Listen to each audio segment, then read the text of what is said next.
Hello mga ka-highlights, yun na nga yung second game ng Gilas Pilipinas, yung kanilang friendly game kontra Montenegro. Yan, so talo sila dito, 102/87, no?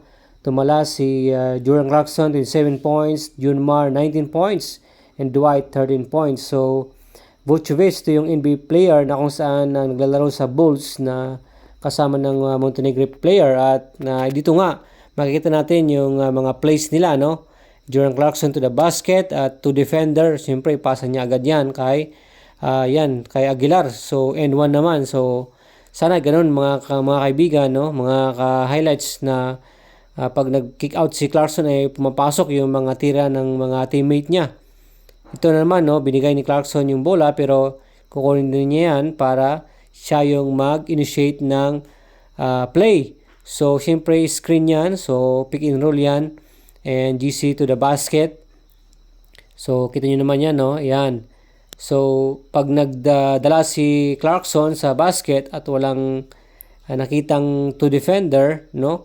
Siyempre, kayang-kaya niya layup for 2, no? Pag sumalubong si Vucevic dyan, sigurado pasa kick out agad. Pero wala, kaya yan. Easy layup lang kay Jordan Clarkson. Yan. Alright. So, ito rin mga ka-highlights, no? Yung mga clips pa, no? Jordan Clarkson, ipinasa niya yung bola, kukunin niya yan, and then same play, mag-drive siya sa sideline, pero siyempre double team agad, kaya pasa kay Edu, wide open naman yan, floater, pero ito sana yung mga hindi na miss na shot, hopefully sa FIBA, ay pumapasok yung mga ganong floater, no?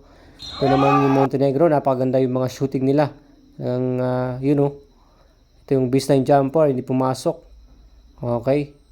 Ito, tignan nyo to, no? Napagandang play. So, pick and roll din at saka layup for 2. Nice.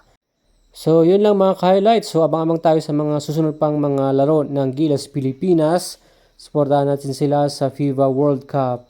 Alright, thanks for watching.